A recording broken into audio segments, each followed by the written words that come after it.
ክርስቲያኖች ሲጋቡ ቀለበት ያደርጋሉ። ቀለበቱ ፍርቅ የሌለው ነው።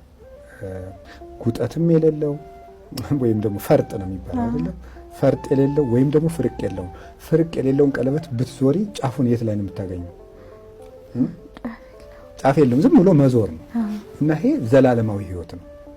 ለዘላለም በመንግስተ ሰማያት አብረን እንኖራለን የሚል ፍቺ ይዘው ነው እስከ ወዲያኛው ዓለም ይሄ ዓለም አልፎ በሚመጣውም አልፎ የምንጸድቅበት ትዳር ነው ለማለት ነው። ያችን ቀለበት ክብ ቀለበት የሚያደርጓትና መፍታት ሌላ ሰው መጨመር የማይቻልበት ምክንያት ዘላለማዊ ሕይወት ነው። ፍርቅም የለችው እና ፍርቅ ስለሌለው መፈታትም አይቻልም። ለምን? ዘላለማዊ ጥምረት ስለሆነ፣ ዘላለማዊ ውህደት ስለሆነ። እና ይሄ ምንድን ነው? ዘላለማዊ ሕይወት ውክልና የምትሆን ቀለበት የሚያደርጉት ለምንድን ነው? ክርስቶስ ትንሣኤን ስለመሰከረ ነው። ክርስቶስ ትንሣኤን ስለመሰረተልን እና ጋብቻው የትንሣኤ ነው። ስጋዊ ፈቃድን ለመፈጸም በኑሮ ለመረዳዳት ወይም ደግሞ ገንዘብ ለማጠራቀም ወይም ኑሮ ስለቸገረው አይደለም ሰው የሚያገባው። ሰው ግን ይህን ይረዳል አይረዳም ሌላ ነገር ሆኖ፣ መሰረታዊ ነገር ግን ትዳር ራሱ የድህነት ሰንሰለት ነው እና ያንን ያደረገው ማን ነው? መድኃኔዓለም ነው። ልክ በዕለተ ዓርብ ምን አደረገ? ከጎኑ ደም ፈሰሰ።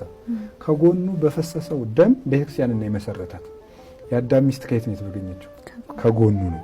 ክርስቶስ ደግሞ ምንድን ነው? ዳግማዊ አዳም ነው። የአዳም ሚስት ከጎኑ የተገኘችበት ምክንያት የክርስቶስ ሙሽራ ደግሞ ከጎኑ በፈሰሰ ደም ስለተገኘች ነው። ስለዚህ ያቺ ሙሽራ ቤተክርስቲያን የሰውም የሚስቱ አምሳል ስለሆነች ነው። ያንን መስርቶ በትንሣኤውም ደግሞ ይህንን አክብሮልናል። ያለ ትንሣኤ የሚፈጸም ነገር የለም። ቤተክርስቲያን ለምሳሌ ስንጠመቅ ክርስትና ስንነሳ ራሱ ትንሣኤው ነው የሚከበር። ወተቀበርነ ምስሌሁ በጥምቀት ይላል ቅዱስ ጳውሎስ ሮሜ 6 ላይ ሲናገር፣ በጥምቀት ከሱ ጋር ተቀብረናል፣ አብረነው ከተቀበርን ደግሞ አብረነው እንነሳለን ይላል። ቄሱ አሁን ሲያጠምቅ ወራጅ ውሃ ቢኖር ወራጅ ውሃ የሚፈቀደው ከሌለ ደግሞ ማጥመቂያ የውሃ ጉድጓድ ወይም ደግሞ ገንዳ ቤተክርስቲያን ትሰራ ትችላለች። ካልሆነ ደግሞ ልጁን ሊያሰጥም የሚችል ገንዳ ሊሆን ይችላል፣ ገበታም ሊሆን ይችላል።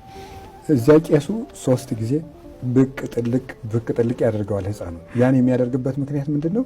ወደ ታች ሲያሰጥመው መቀበሩን ጌታ ሲያወጣው ደግሞ መነሳቱን የሚያመለክት ነው። እና ስንጠመቅ ክርስትና ስንነሳ ራሱ ትንሣኤያችን እየመሰከርን ነው።